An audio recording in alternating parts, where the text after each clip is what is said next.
അവസരമൊരുക്കുകയും ഇതം പര്യന്തം Sharon fellowship church നേതൃത്വം നൽകിയിട്ടുള്ള എല്ലാ പ്രോത്സാഹനങ്ങൾക്കും അകമഴിഞ്ഞ നന്ദിയും ഞാൻ ഈ സമയം അറിയിക്കുകയാണ്.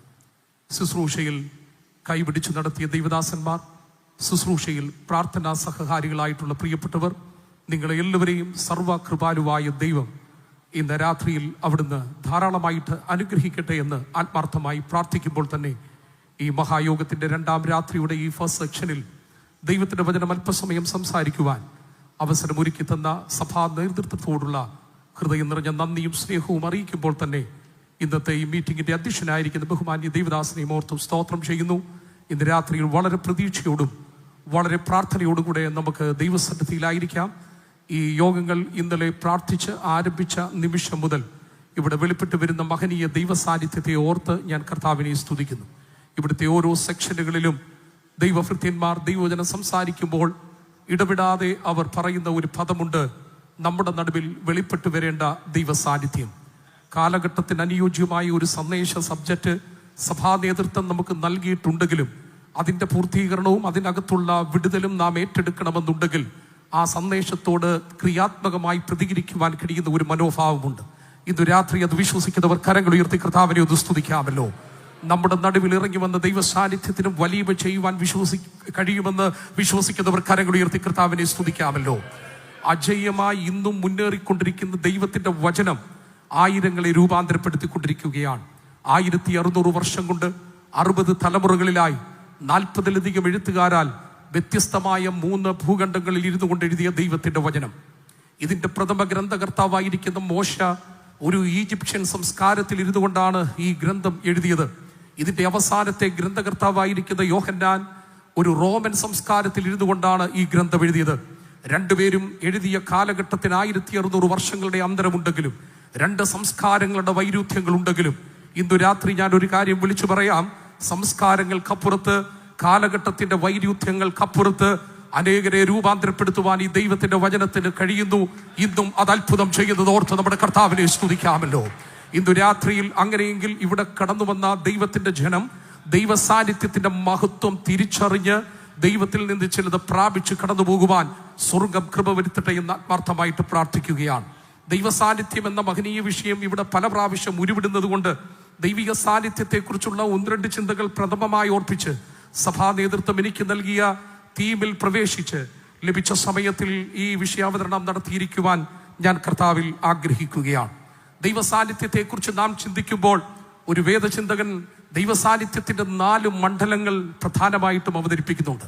ഒന്നാമത്തെ ദൈവ സാന്നിധ്യം എന്ന് പറയുന്നത് the Omni presence of Lord, ഭൂലോകം മുഴുവനും നിറഞ്ഞു നിൽക്കുന്ന ദൈവത്തിന്റെ സാന്നിധ്യം.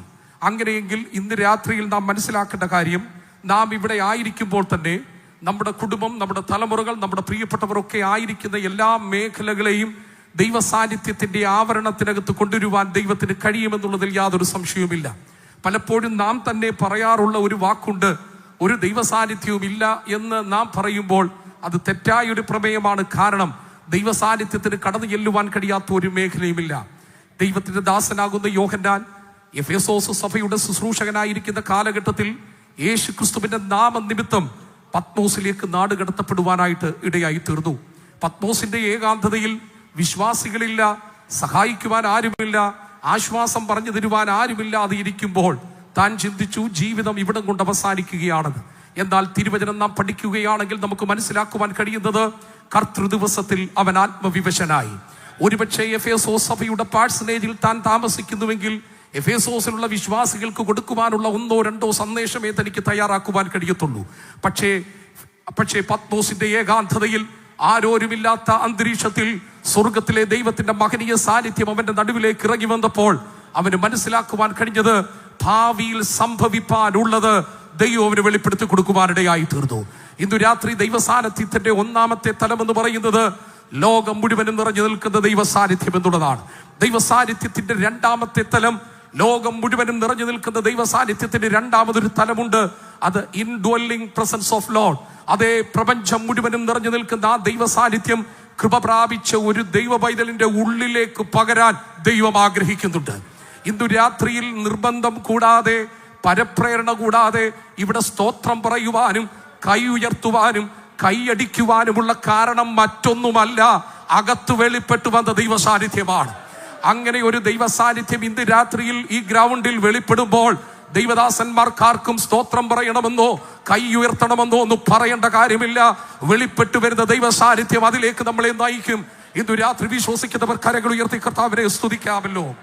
ദൈവ സാന്നിധ്യത്തിന്റെ മൂന്നാമത്തെ തലം എന്ന് പറയുന്നത് the promised presence of Lord എന്നുള്ളതാണ്. എന്ന് പറഞ്ഞാൽ വാഗ്ദത്തം ചെയ്ത ദൈവ സാന്നിധ്യം. എന്താണ് വാഗ്ദത്തം ചെയ്ത ദൈവ സാന്നിധ്യം? നമ്മുടെ കരങ്ങളിൽ ഇരിക്കുന്ന തിരുവചനം തന്നെ ഓരോ ദൈവ പൈതലിന്റെയും ജീവിതത്തെ മുൻപോട്ട് നയിക്കേണ്ടതിന് വാഗ്ദത്തങ്ങളിലൂടെ ഇടപെട്ട് സംസാരിക്കുന്ന ഒരു തലമുണ്ട്. തിരുവചനം നമ്മളോട് പറയുന്നു, ഭയപ്പെടേണ്ട, ഞാൻ നിന്നോട് കൂടെയുണ്ട്.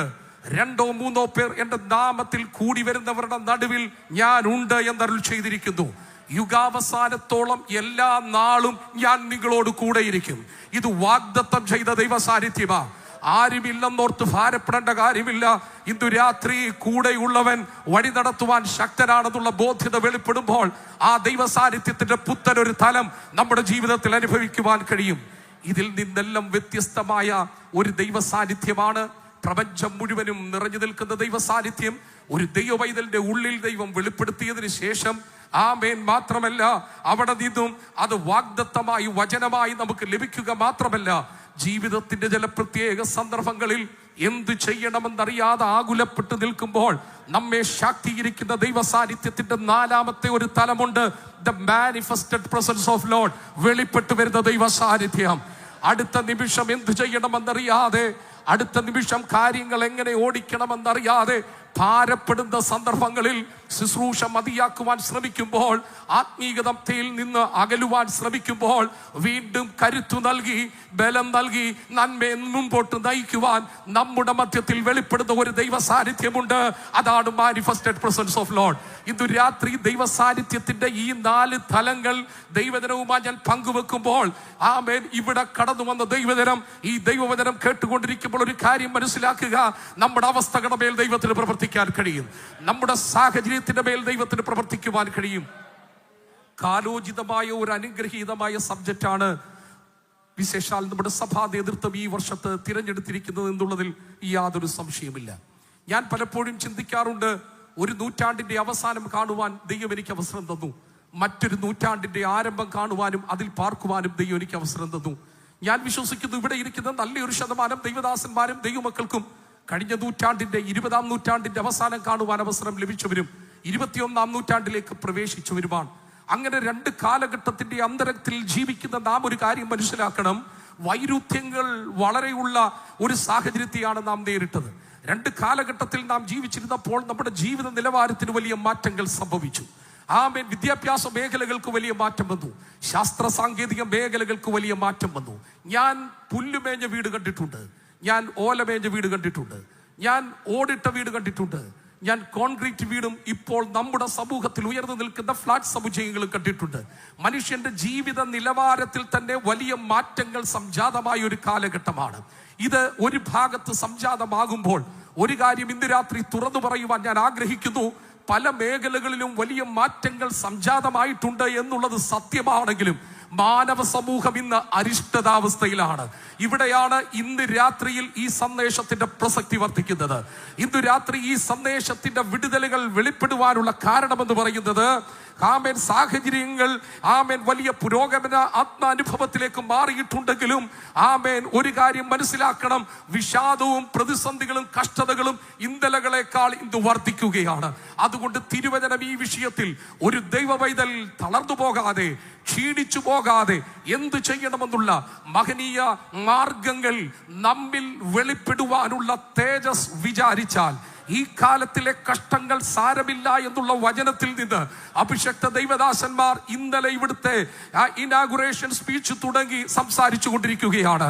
ഞാൻ വിശ്വസിക്കുന്നു, ഇതൊരു ഗ്യാതറിംഗ് ആയി മാത്രം ഒതുങ്ങാതെ ഈ കൺവെൻഷൻ കഴിയുന്നതോടുകൂടെ ഏറിയ നാളുകളായി ഭാരപ്പെടുന്ന ചില വിഷയങ്ങളുടെ മേൽ, ആകുലപ്പെടുന്ന വിഷയങ്ങളുടെ മേൽ സർവശക്തന്റെ കരം വെളിപ്പെടും. വിശ്വസിക്കുന്നവർ കരങ്ങൾ ഉയർത്തി കർത്താവിനെ സ്തുതിക്കാമല്ലോ. ഇന്നു രാത്രിയിലെ സവിശേഷമായ ദൈവവചന ധ്യാനത്തിന് വേണ്ടി സഭാ നേതൃത്വം എനിക്ക് നൽകിയിരിക്കുന്ന subject amen amen, the glory that will be revealed in us and present എന്നുള്ള വിഷയത്തോടുള്ള ബന്ധത്തിൽ ആമേൻ എനിക്ക് നൽകിയിരിക്കുന്ന വിഷയം സഫറിങ്സ് ഗോഡ്ലി ആൻഡ് വേൾഡ്ലി എന്നുള്ളതാണ്. കഷ്ടത, ദൈവതത്വവും ആമേൻ ലോകപരവും എന്നുള്ള വിഷയമാണ്. ഇതിനെ ആസ്പദീകരിച്ചുകൊണ്ട് നൽകിയിരിക്കുന്ന ബൈബിൾ റെഫറൻസുകളിലെ പ്രധാന 3 വാക്യങ്ങൾ വായിച്ചുകൊണ്ട് ഞാൻ ഈ സന്ദേശത്തിലേക്ക് പ്രവേശിപ്പാൻ കർത്താവിൽ ആഗ്രഹിക്കുകയാണ്.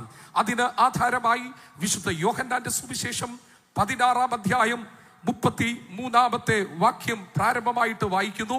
അതിനുശേഷം 1 പത്രോസിന്റെ ലേഖനം 4-ാം അധ്യായം 16-ാം വാക്യം വായിക്കുന്നു. അതിനുശേഷം 1 പത്രോസ് 4-ന്റെ 13-ാമത്തെ വാക്യങ്ങൾ. ഈ 3 വാക്യങ്ങൾ ഈ വിഷയാവതരണത്തോടുള്ള ബന്ധത്തിൽ ഇവിടെ പരസ്യമായി വായിക്കുന്നു. ശ്രദ്ധയോടെ നമുക്ക് ശ്രമിക്കാം. നിങ്ങൾക്ക് എന്നിൽ സമാധാനം ഉണ്ടാകേണ്ടതിന് ഇത് നിങ്ങളോട് സംസാരിച്ചിരിക്കുന്നു. ലോകത്തിൽ നിങ്ങൾ കഷ്ടമുണ്ട്, എങ്കിലും ധൈര്യപ്പെടുവീൻ, ഞാൻ ലോകത്തെ ജയിച്ചിരിക്കുന്നു എന്ന് പറഞ്ഞു. 1 പത്രോസ് 4:16. ക്രിസ്ത്യാനിയായിട്ട് കഷ്ടം സഹിക്കേണ്ടി വന്നാലോ ലജ്ജിക്കരുത്. ഈ നാമനിമിത്തം ദൈവത്തെ മഹത്വപ്പെടുത്തുക അത്രേ വേണ്ടത്. 1 പത്രോസ് 4:13. ക്രിസ്തുവിന്റെ കഷ്ടങ്ങൾക്ക് പങ്കുള്ളവരാകും തോറും സന്തോഷിച്ചുകൊള്ളുവീൻ. അങ്ങനെ നിങ്ങൾ അവന്റെ തേജസ്സിന്റെ പ്രത്യക്ഷതയിൽ ഉല്ലസിച്ചാനന്ദിപ്പാൻ ഇടവരും. ലഭിച്ച വിഷയത്തോടുള്ള ബന്ധത്തിലാണ് ഈ 3 വേദഭാഗങ്ങൾ വായിച്ചതെങ്കിലും ഇതിൽ പ്രഥമമായി വായിച്ച വാക്യം യോഹന്നാന്റെ സുവിശേഷം 16:33 നമുക്ക് വളരെ സുപരിചിതമായ ഒരു വേദഭാഗമാണ്. അവിടെ നമുക്ക് ഇങ്ങനെ വായിക്കുവാൻ കഴിഞ്ഞു, നിങ്ങൾക്ക് എന്നിൽ സമാധാനമുണ്ടാകേണ്ടതിന് ഇത് നിങ്ങളോട് സംസാരിക്കുന്നു. ലോകത്തിൽ നിങ്ങൾക്ക് കഷ്ടമുണ്ട്, എങ്കിലും ധൈര്യപ്പെടുവീൻ, ഞാൻ ലോകത്തെ ജയിച്ചിരിക്കുന്നു. യേശു ക്രിസ്തുവിന്റെ പ്രഭാഷണത്തെ 3ആയിട്ട് നമുക്ക് തരംതിരിക്കുവാൻ കഴിയും. ഒന്നാമത് യേശു ക്രിസ്തുവിന്റെ പ്രഭാഷണം ഗിരിപ്രഭാഷണം എന്ന പേരിലാണ് അറിയപ്പെടുന്നത്. വിശുദ്ധ മത്തായിയുടെ സുവിശേഷം 5, 6, 7 വാക്യങ്ങളെ അധ്യായങ്ങളെ ആസ്പദീകരിച്ചുകൊണ്ടുള്ള മഹനീയമായ പ്രഭാഷണം. ദൈവരാജ്യത്തിന്റെ പ്രകടന പത്രിക ലോകത്തിന് മുമ്പിൽ വെളിപ്പെടുത്തുക എന്നുള്ളതായിരുന്നു ഗിരിപ്രഭാഷണത്തിന്റെ ആപ്തത എന്ന് നമുക്ക് മനസ്സിലാക്കുവാൻ കഴിയുന്നു. ഒരു വ്യക്തി ഈ ഭൂമിയിൽ ജീവിക്കുമ്പോൾ ദൈവരാജ്യത്തിന്റെ മഹത്വം ഈ ലോകത്തിന് മുമ്പിൽ ജീവിതത്തിലൂടെയും പ്രവൃത്തിയിലൂടെയും വെളിപ്പെടുത്തി കൊടുക്കണമെന്ന് നമ്മുടെ കർത്താവ് ആഗ്രഹിച്ചു. അതുകൊണ്ട് ഗിരിപ്രഭാഷണത്തിൽ അതിമഹനീയമായ കാര്യങ്ങൾ കർത്താവ് സംസാരിച്ചു തുടങ്ങുകയാണ്. ആത്മാവിൽ ദരിദ്രരായവർ ഭാഗ്യവാന്മാർ, സ്വർഗരാജ്യം അവർക്കുള്ളത് എന്ന് പറഞ്ഞുകൊണ്ട് ആരംഭിക്കുന്ന ആ പ്രഭാഷണത്തിലെ ഓരോ ആമേൻ വാക്കുകളും ഹഠാൽ അനേകരെ ആകർഷിച്ചിട്ടുണ്ട് എന്നുള്ളതിൽ യാതൊരു സംശയമില്ല. ലോകത്തിലെ അനേകം മഹാന്മാരെ ബൈബിളിലേക്ക് ആകർഷിച്ചതും നമ്മുടെ രാജ്യത്തെ വിവിധമായ അനാചാരങ്ങളുടെ മേൽ ആമേൻ സമാധാനപരമായ ക്രമീകരണങ്ങൾ ചെയ്യുവാനും പ്രബുദ്ധരായ സാമൂഹ്യ പരിഷ്കർത്താക്കളെ മുൻപിലേക്ക് നയിച്ചത് ഈ ഗിരിപ്രഭാഷണത്തിന്റെ വചസ്സുകളാണെന്നുള്ളതിൽ യാതൊരു സംശയവുമില്ല. യേശു ക്രിസ്തുവിന്റെ പ്രഭാഷണങ്ങളിൽ 2ാമത്തത് ഒലിവുമല പ്രഭാഷണമാണ്. വിശുദ്ധ മത്തായി സുവിശേഷം 24, 25 അധ്യായങ്ങളെ ആസ്പദീകരിച്ചുകൊണ്ടുള്ള മഹനീയമായ പ്രഭാഷണ പരമ്പര. യേശു ക്രിസ്തുവിന്റെ മടങ്ങിവരവ്, ഈ യുഗത്തിന്റെ അവസാനം, ഇവയാണ് ഇതിനകത്തെ പ്രമേയമെന്ന് നമുക്ക് കാണുവാനായിട്ട് കഴിയുന്നു. അവിടുത്തെ വരവിന്റെ ലക്ഷ്യങ്ങൾ, ലക്ഷണങ്ങൾ അവിടുന്ന് സവിസ്തരമായി ഇതിനകത്ത് പ്രതിപാദിക്കുന്നു. സന്ധ്യാസമയത്ത് ആമേൻ നടന്നു നീങ്ങുന്ന ശിഷ്യന്മാർ യെരൂശലേം ദേവാലയത്തിന്റെ ആമേൻ താഴികക്കുടങ്ങളുടെ പ്രഭ വർണ്ണിച്ച് സംസാരിച്ചു പോകുമ്പോൾ അസ്തമ സൂര്യന്റെ കിരണങ്ങൾ ഏറ്റുകൊണ്ട് ആമേൻ യെരൂശലേം ദേവാലയത്തിന്റെ താഴികക്കുടങ്ങൾ ആമേൻ പ്രകാശപൂരിതമായി നിന്നിട്ട് അതിനെ വാനോളം ഉയർത്തുന്ന ശിഷ്യന്മാരെ നോക്കിക്കൊണ്ട് കർത്താവ് തിരിഞ്ഞു സംസാരിച്ചു. കല്ല് കല്ലിന്മേൽ ശേഷിക്കാതെ വണ്ണം ഇത് തകരും. ഒരിക്കലും ഉൾക്കൊള്ളാൻ കഴിയാത്ത, അവർക്ക് അംഗീകരിക്കുവാൻ കഴിയാത്ത പ്രഖ്യാപനങ്ങൾ ഒലിവുമല പ്രഭാഷണത്തിൽ കർത്താവ് നടത്തുന്നുണ്ട്. മാത്രമല്ല, അവിടുത്തെ വരവിനോടുള്ള ബന്ധത്തിൽ പ്രാപഞ്ചിക തലങ്ങളിലും രാഷ്ട്രീയ തലങ്ങളിലും യഹൂദ തലങ്ങളിലും മാർഗീയ തലങ്ങളിലും വെളിപ്പെട്ടു വരേണ്ട ലക്ഷണങ്ങൾ ഒലിവുമല പ്രഭാഷണത്തിൽ കർത്താവ് പറയുന്നു. യേശു ക്രിസ്തുവിന്റെ പ്രഭാഷണത്തിലെ 3ാമത്തെ മേഖല എന്ന് പറയുന്നത് മാളികമുറിയിലെ പ്രഭാഷണമാണ്. യോഹന്നാന്റെ സുവിശേഷം 13 മുതൽ 17 വരെയുള്ള അധ്യായങ്ങളിൽ യേശു ക്രിസ്തുവിന്റെ മാളികമുറിയിലെ പ്രഭാഷണം നമുക്ക് കാണുവാൻ കഴിയും. അത് യേശു ക്രിസ്തുവിന്റെ വിടവാങ്ങൽ സന്ദേശമായിട്ടാണ് തിരുവചനം പഠിക്കുന്ന ഏതൊരു വ്യക്തിക്കും അത് മനസ്സിലാക്കുവാനായിട്ട് കഴിയുന്നത്. മനുഷ്യപുത്രൻ മഹത്വപ്പെട്ടിരിക്കുന്നു എന്ന് പറഞ്ഞുകൊണ്ടാണ് മാളികമുറിയെ പ്രഭാഷണം ആരംഭിക്കുന്നത്. തുടർന്ന് ശിഷ്യന്മാരോട് കർത്താവ്, നിങ്ങൾ തമ്മിൽ തമ്മിൽ സ്നേഹിക്കണം, ഞാൻ നിങ്ങളെ സ്നേഹിച്ചതുപോലെ തന്നെ നിങ്ങൾ തമ്മിൽ തമ്മിൽ സ്നേഹിക്കണം എന്ന് ഓർപ്പിച്ചു. അതിമഹത്തായ തുടർന്നുള്ള കാര്യങ്ങൾ ഏത് കാലഘട്ടത്തിലും ജീവിച്ചിരിക്കുന്നവരെ ഒത്തിരി ബലം നൽകുന്നതാണ്. നിങ്ങളുടെ ഹൃദയം കലങ്ങിപ്പോകരുത്. ദൈവത്തിൽ വിശ്വസിപ്പീൻ, എന്നിലും വിശ്വസിപ്പീൻ. ഞാൻ തന്നെ വഴിയും സത്യവും ജീവനുമാകുന്നു എന്നുള്ള അതിമഹനീയമായ അവകാശവാദം സത്യത്തിന്റെ ആത്മാവെന്ന കാര്യസ്ഥൻ എന്നേക്കും നിങ്ങളോടുകൂടെ ഇരിക്കേണ്ടതിന് ഞാൻ നിങ്ങളുടെ അടുക്കലേക്ക് അയക്കും. ഞാൻ നിങ്ങളെ സകല സത്യത്തിലും വഴി നടത്തും. ഞാൻ നിങ്ങളെ ഒരു നാളും അനാഥരായി വിടുകയില്ല. ഇങ്ങനെ മഹനീയമായ കുറെ സന്ദേശങ്ങൾ കർത്താവ് നൽകിയതിനു ശേഷം 16-ാം അധ്യായത്തിന്റെ 1 മുതൽ 15 വരെയുള്ള വാക്യങ്ങളിൽ അവരോട് പറയുന്നു, നിങ്ങൾക്ക് ശക്തമായ പ്രതിസന്ധിയുണ്ട്, നിങ്ങൾക്ക് ശക്തമായ പീഡനമുണ്ട്. അതിന്റെ എല്ലാം അവസാനമായി കർത്താവ് പറയുന്നു, ലോകത്തിൽ നിങ്ങൾക്ക് കഷ്ടമുണ്ട്, എങ്കിലും നിങ്ങൾ ധൈര്യപ്പെടണം, കാരണം ഞാൻ ലോകത്തെ ജയിച്ചിരിക്കുന്നു. ഇന്ന് രാത്രിയിൽ ദൈവസന്നിധിയിലായിരിക്കുന്ന പ്രിയപ്പെട്ടവരെ, കഷ്ടതയില്ലാത്ത ഒരു ക്രിസ്തീയ ജീവിതം ഈ ഭൂമിയിൽ ഇല്ല എന്നുള്ളതിന്റെ മഹനീയത കർത്താവ് ഇവിടെ വെളിപ്പെടുത്തുകയാണ്. ഒരു കാര്യം ഇന്ന് രാത്രി സന്ദേശത്തോടുള്ള ബന്ധത്തിൽ ഞാൻ ഓർപ്പിക്കട്ടെ. കഷ്ടതയോടുള്ള ബന്ധത്തിൽ വ്യത്യസ്തമായ പ്രതികരണമാണ് പലപ്പോഴും വിശ്വാസ സമൂഹത്തിൽ നിന്ന് ഉയരാറായിട്ടുള്ളത്. അതിന്റെ പ്രധാന കാരണം നാം സേവിക്കുന്ന ദൈവം ആരാണെന്നുള്ള വ്യക്തമായ ബോധ്യത ഇല്ലാത്തത് കൊണ്ടാണ്. ദൈവത്തെക്കുറിച്ചുള്ള മഹനീയമായ പഠനത്തിൽ നമുക്ക് മനസ്സിലാക്കുവാൻ കഴിയുന്നത്, നമ്മുടെ ദൈവം, അവർ ഗോഡ് ഈസ് ഓംനിപോട്ടന്റ്, നമ്മുടെ ദൈവം സർവശക്തനായ ദൈവമാണ്. നമ്മുടെ ദൈവം സർവജ്ഞാനിയായ ദൈവമാണ്. നമ്മുടെ ദൈവം സർവവ്യാപിയായ ദൈവമാണ്. ഈ മഹനീയ സവിശേഷങ്ങൾ എന്ന് പറയുന്നത് ദൈവത്തിന്റെ ഇൻകമ്മ്യൂണിബിൾ ആട്രിബ്യൂട്ടാണ്. മറ്റാർക്കും ചെയ്യാൻ കഴിയാതെ ദൈവത്തിന് മാത്രം ചെയ്യാൻ കഴിയുന്ന മഹനീയമായ സവിശേഷതയാണ് ഇത് എന്ന് ദൈവവചനം പഠിക്കുമ്പോൾ നമുക്ക് കാണുവാൻ കഴിയും. അപ്പോൾ തന്നെ പങ്കുവെക്കുവാൻ കഴിയുന്ന മഹനീയ സവിശേഷത ദൈവത്തിനുണ്ട്. ദൈവത്തിന്റെ സ്നേഹം, ദൈവത്തിന്റെ കരുണ, ദൈവത്തിന്റെ ദയ, അത് പങ്കുവെക്കുവാൻ ദൈവം നൽകിയിരിക്കുകയാണ്. അപ്പോൾ തന്നെ ദൈവത്തിന്റെ മോറൽ ആട്രിബ്യൂട്ട്സിനെ കുറിച്ച് പഠിക്കുമ്പോൾ നമ്മുടെ ദൈവം വിശുദ്ധനായ ദൈവമാണ്. സകലത്തെയും നിയന്ത്രിക്കുന്ന, സകലത്തിന്റെയും ദാതാവായ, സകലത്തെയും അറിയുന്ന, സർവശക്തനായ, സർവജ്ഞാനിയായ, സർവവ്യാപിയായ, സ്നേഹമായ, കരുണയുള്ള, വിശുദ്ധനായ ഒരു ദൈവത്തെ സേവിക്കുവാൻ കാലാകാലങ്ങളിൽ ഇറങ്ങി തിരിച്ച ദൈവമക്കളുടെ ജീവിതത്തിൽ അറിഞ്ഞോ അറിയാതെയോ പുലമ്പുന്ന ചില ചോദ്യങ്ങളുണ്ട്. അതിലൊരു ചോദ്യം, എന്തുകൊണ്ട് ഈ സവിശേഷതകളെല്ലാം ദൈവത്തിനൊരു ഭാഗമുള്ളപ്പോൾ തന്നെ മാനവ സമൂഹം പ്രതിസന്ധികളിലൂടെ കടന്നു പോകുന്നു? എന്തുകൊണ്ട് കഷ്ടതയുടെ നടുവിൽ ദൈവം മുഖം മറച്ചു കളയുന്നു? എന്തുകൊണ്ട് കഷ്ടതയുടെ നടുവിൽ ദൈവം പ്രതികരിക്കുന്നില്ല? ഇന്ന് രാത്രി ഈ ചോദ്യങ്ങളിൽ ഏതെങ്കിലും ഒരു ചോദ്യം ഈ ജീവിതയാത്രയിൽ ഒരു പ്രാവശ്യമെങ്കിലും ഉരുവിടാത്ത ആരും തന്നെ ഇല്ല എന്ന് എനിക്ക് നന്നായിട്ട് അറിയാം. എന്നാൽ ഇന്ന് രാത്രി സമാനതകളില്ലാത്ത ഈ ചോദ്യങ്ങളൊക്കെ ചോദിക്കുമ്പോൾ ഇതിനോടുള്ള ബന്ധത്തിൽ വിശുദ്ധ ബൈബിൾ നമുക്ക് നൽകുന്ന മറുപടി നമ്മുടെ ആത്മീയ ജീവിതത്തിന് വലിയ കരുത്തു നൽകുന്നതാണ്. വിശ്വാസ വീരന്മാരും വേദപുസ്തകത്തിലെ പൗരാണിക കഥാപാത്രങ്ങളൊക്കെ ജീവിതത്തിന്റെ നിർണായക നിമിഷങ്ങളിൽ എന്തു ചെയ്യണമെന്നറിയാതെ പുലമ്പിയവരാണെന്ന് നമുക്ക് കാണുവാൻ കഴിയും. കഴിഞ്ഞ ദിവസം ഒരു ദൈവദാസൻ ഇവിടെ തന്നെ ഓർപ്പിച്ചതുപോലെ, ഇന്ന് ഓർപ്പിച്ചതുപോലെ, വിശ്വാസികളുടെ പിതാവാകുന്ന അബ്രഹാം തന്റെ സഹോദരപുത്രനാകുന്ന ലോത്ത് തന്നെ വിട്ട് സോദോമിലേക്ക് കടന്നു പോവുകയും ദൈവത്തിന്റെ ന്യായവിധി സോദോം പട്ടണത്തിന്റെ മേൽ കടന്നു വരികയും ചെയ്തപ്പോൾ ദൈവത്തിന്റെ ദാസനാകുന്ന അബ്രഹാം ചോദിക്കുന്ന ഒരു ചോദ്യമുണ്ട്. ദൈവമേ, ദുഷ്ടന്മാരോടുകൂടെ നീ നീതിമാനെ ഒരു നാളും കൊല്ലുകയില്ല എന്ന് ഞാൻ അറിയുന്നു. മാത്രമല്ല, ഇസ്രായേലിന്റെ ന്യായാധിപനായിരുന്ന ഗിദയോൻ ഒരിക്കൽ ദൈവത്തോട് ചോദിച്ചു, ദൈവം ഞങ്ങളോടുകൂടെ ഉണ്ടെങ്കിൽ ഇതൊക്കെ സംഭവിക്കുമോ? എന്ന് പറഞ്ഞാൽ മിദ്യാന്യരും അമാലേക്യരും കിഴക്കേ ദേശക്കാരും സംഘടിതമായി വന്ന് ജീവിക്കാൻ അനുവദിക്കാതെ തങ്ങളുടെ നന്മകളെ അപഹരിച്ചു കൊണ്ടുപോവുകയും സ്വന്തം സ്ഥലത്ത് പാർക്കാൻ കഴിയാതെ പർവ്വതങ്ങളിലും ഗഹുരങ്ങളിലും ഒളിക്കേണ്ടി വരികയും ചെയ്തപ്പോൾ അറിയാതെ ഗിദയോനും ചോദിച്ചു, ദൈവം നമ്മോടുകൂടെ ഉണ്ടെങ്കിൽ ഇതൊക്കെ സംഭവിക്കുമോ? അവിടം കൊണ്ടും തീരുന്നില്ല. സങ്കീർത്തന സമാഹാരങ്ങളിലേക്ക് കടന്നു വരുമ്പോൾ 73-ാം സങ്കീർത്തനക്കാരനാകുന്ന ആസാഫും ആലയത്തിൽ ആത്മീയ ആരാധനയ്ക്ക് നേതൃത്വം നൽകുന്ന ആസാഫും ജീവിതത്തിൽ ചില പ്രതിസന്ധികളുടെ മധ്യത്തിൽ ദൈവത്തോട് പുലമ്പുന്നതായിട്ട് നമുക്ക് കാണാൻ കഴിയുന്നു. അദ്ദേഹം ആ സങ്കീർത്തനത്തിൽ പറയുന്നു, ഞാൻ ഇടവിടാതെ ബാധിതനായിരിക്കുന്നു, ഉഷസ്സുതോറും ഞാൻ ദണ്ഡിപ്പിക്കപ്പെട്ടിരിക്കുന്നു. ഞാൻ ദുഷ്ടനെ നോക്കി അവന്റെ കണ്ണ് പുഷ്ടി കൊണ്ടുന്തി നിൽക്കുന്നു. നിത്യം അവൻ സ്വസ്ഥത അനുഭവിച്ച് സമ്പത്ത് വർദ്ധിപ്പിക്കുന്നു. ആസാഫിന്റെ മാനസിക സമ്മർദ്ദം നമുക്കിവിടെ കാണുവാൻ കഴിയും. ആരാധനയ്ക്ക് നേതൃത്വം വഹിച്ചവൻ പിന്മാറി പോകത്തക്കവണ്ണം ആമേൻ ആമേൻ അവന്റെ ജീവിതത്തിൽ കടന്നു വന്ന പ്രതിസന്ധികളും സമൂഹത്തിൽ ദുഷ്ടന്മാരുടെ ഉയർച്ചയും മാനസിക അസ്വസ്ഥതയിലേക്ക് വരെ നയിക്കുവാനായിട്ടിടയായി തീർന്നു. അവിടെ കൊണ്ട് തീരുന്നില്ല.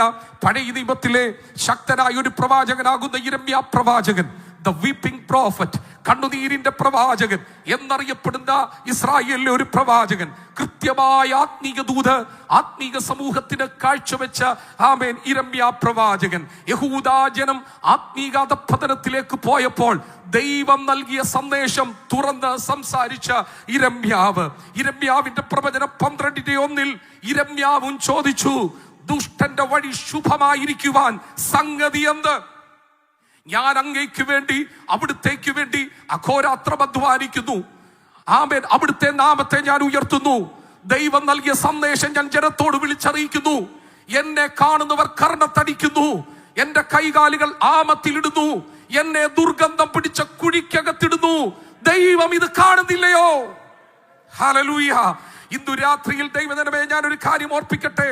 അധാർമികതയും അനാശാസ്യതയും അനാത്മീകതയും എല്ലാം ഒരുപോലെ കൈകോർത്ത് നിന്ന കാലഘട്ടത്തിൽ ദൈവത്തിന്റെ പ്രവാചകനും അറിയാതെ ദൈവത്തോട് ചോദിച്ചു, ദൈവമേ നീ ഇതൊന്നും കാണുന്നില്ലയോ? ഇന്ന് രാത്രിയിൽ ദൈവസന്നിധിയിലായിരിക്കുന്ന പ്രിയപ്പെട്ടവരെ, ആമേൻ, ഈ നിലകളിൽ ജീവിതത്തിന്റെ പ്രതിസന്ധിയുടെ കാലഘട്ടത്തിൽ ഭക്തന്മാരൊക്കെ അറിയാതെ കടന്നു വന്ന പ്രതിസന്ധികളുടെ നടുവിൽ ഒരു മാർഗം വെളിപ്പെടാതെ വന്നപ്പോൾ അവര് ചോദിച്ചു, ദൈവം മൗനമായിരിക്കുകയാണോ? ദൈവം നിശബ്ദമായിരിക്കുകയാണോ? പക്ഷെ ഇന്ന് രാത്രി ഞാനൊരു കാര്യം പറയുവാൻ ആഗ്രഹിക്കുന്നു. താൻ പറഞ്ഞ പ്രവചനം അന്നത്തെ സമൂഹം ഉൾക്കൊണ്ടില്ലെങ്കിലും, ആമേൻ, ദൂതിനോട് പ്രതികരിക്കുവാൻ അവർക്ക് കഴിഞ്ഞില്ലെങ്കിലും, ഒരു കാര്യം ഞാൻ ഉറപ്പായിട്ട് പറയാം, തന്റെ ജീവിത കാലഘട്ടത്തിൽ തന്നെ താൻ സംസാരിച്ച ആത്മീക ദൂത് അക്ഷരം പ്രതി നിറവേറുവാനായിട്ടിടയായി തീർന്നു.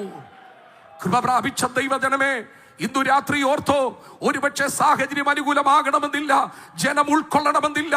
ദൈവം ദൂതു തന്നതിന്റെ പിന്നിൽ അല്പം കഷ്ടത അനുഭവിക്കേണ്ടി വന്നെങ്കിലും ബൈബിളിലെ പല പ്രവചനങ്ങളും തലമുറകൾക്കപ്പുറത്തും കാലഘട്ടങ്ങൾക്കപ്പുറത്തും സംഭവിക്കുമ്പോൾ യിരെമ്യാവ് കരയുന്ന പ്രവാചകനാണ്. അവന്റെ ജീവിത കാലഘട്ടത്തിൽ തന്നെ അവന്റെ സന്ദേശത്തിനൊരു പൂർത്തീകരണം വന്നു. ഹല്ലേലൂയ. അവിടം കൊണ്ട് തീരുന്നില്ല. വീണ്ടും ബൈബിളിലേക്ക് നോക്കിയാൽ ഹബക്കൂക്ക് എന്ന് പറയുന്ന ഒരു പ്രവാചകനുണ്ട്. ആ പ്രവാചകനും ജീവിതത്തിന്റെ ചില നിർണായക ഘട്ടത്തിൽ അറിയാതെ ദൈവത്തോട് പുലമ്പി, ദൈവമേ ഈ പ്രതിസന്ധി നീ കാണുന്നില്ലയോ? ഹബക്കൂക്കിന്റെ പ്രവചനം ആരംഭിക്കുന്നത് തന്നെ യഹോവേ എത്രത്തോളം എന്ന് ചോദിച്ചുകൊണ്ടാണ് ആരംഭിക്കുന്നത്. എത്രത്തോളം ഇത് തുടരും? ഇന്ന് മാറും, നാളെ മാറും, ഇന്നല്ലെങ്കിൽ ഇതിനൊരു പ്രതിക്രിയ ഉണ്ടാകും. പക്ഷെ തന്റെ കാലഘട്ടത്തിൽ അതിനൊരു മാറ്റം ഉണ്ടാകാൻ കഴിയുന്നില്ല. നീതിമാൻ കൊള്ളയടിക്കപ്പെടുന്നു, നിഷ്കളങ്കൻ ആക്രമിക്കപ്പെടുന്നു, വീടുകൾ കൊള്ളയടിക്കപ്പെടുന്നു, നിരപരാധിയുടെ രക്തം ചൊരിയുന്നു. ഇവിടെ ഹബക്കൂക്കിന്റെ ചോദ്യം, ഇതൊക്കെ നടക്കുമ്പോൾ എന്തുകൊണ്ട് ദൈവം മിണ്ടാതെ ഇരിക്കുന്നു? ഇന്നു രാത്രി ഒരു കാര്യം ഞാൻ ഓർപ്പിക്കട്ടെ. കർട്ടന് പിന്നിൽ ചരട് പിടിക്കുന്ന ഒരു വ്യക്തിയെ പോലെ സകലതും സംഭവിക്കുമ്പോഴും ദൈവം മൗനമായിരിക്കുകയല്ല. ഞാൻ ആദ്യമേ ദൈവത്തിന്റെ കുറെ സവിശേഷതകൾ ദൈവജനത്തോട് ഓർപ്പിച്ചുവെങ്കിൽ ദൈവത്തിന് മറ്റൊരു സവിശേഷതയുണ്ട്. നാം സേവിക്കുന്ന ദൈവം സർവാധികാരിയായ ദൈവമാണ്. അവർ ഗോഡ് ഈസ് സോവറിൻ ഗോഡ്. ഇന്നു രാത്രി പ്രക്ഷുബ്ധതയിലൂടെ കടന്നു പോകുന്നവരോട്, ഭാരത്തിലൂടെ കടന്നു പോകുന്നവരോട് ഒരു കാര്യം ഞാൻ പറയട്ടെ. സകലതും കണ്ട് ദൈവം മൗനമായിരിക്കുകയല്ല. ദൈവം ഹബക്കൂക്കിനോട് പറഞ്ഞു, ഹബക്കൂക്കേ നീ ഭാരപ്പെടേണ്ട കാര്യമില്ല, നീ തെളിവായിട്ട് എഴുതിക്കോ. ഓടിപ്പോകുന്നവർ ഓടിച്ചു വായിക്കാൻ തക്കവണ്ണം നീ പലകകളിൽ ചിലത് കുറിച്ചോ. ദർശനത്തിൽ ഒരു അവധി വെച്ചിട്ടുണ്ട്. അതതിന്റെ സമാപ്തിയിലേക്ക് ബന്ധപ്പെടുകയാണ്. അത് വരും, താമസിക്കുകയില്ല. എന്നാൽ ഒരു കാര്യം ഉറപ്പായിട്ട് പറഞ്ഞു, ഇതിന്റെ നടുവിൽ എന്റെ നീതിമാൻ വിശ്വാസത്താൽ ജീവിക്കും. ഇന്നു രാത്രിയിൽ പരിശുദ്ധാത്മാവ് ചില മുറിവുകളെ കെട്ടുന്നുണ്ട്. ഇന്നു രാത്രിയിൽ ദൈവാത്മാവിന്റെ സങ്കീർണമായ ചില ഇടപെടലുകൾ ചില വിഷയത്തിന്റെ മേൽ വെളിപ്പെടുന്നുണ്ട്. വിശ്വസിക്കുന്നവർ ഇതിനോട് പ്രതികരിച്ചു തുടങ്ങട്ടെ. ഈ ഗ്രൗണ്ടിൽ ആ ദൈവ സാന്നിധ്യം ഒരു ദൈവ ശക്തിയായി, ഒരു വിടുതലായി വ്യാപരിക്കുന്നു. ചില മിനിറ്റുകൾ ഈ ടീമിൽ പ്രാപിച്ചെടുക്കേണ്ട ചില വിടുതലുകൾ, ഈ ടീമിനകത്ത് വെളിപ്പെട്ടു വരേണ്ട ചില വിടുതലുകൾ, ഈ ടീമിനകത്ത് അനുഭവിക്കേണ്ട ചില വിടുതലുകൾ. ഓ ശരമനദലക ശന്തരേ, ഹല്ലേലൂയ. രാത്രി പ്രിയ ദൈവമക്കളെ, ദൈവം ചരിത്രത്തെ നിയന്ത്രിക്കുന്നവനാ.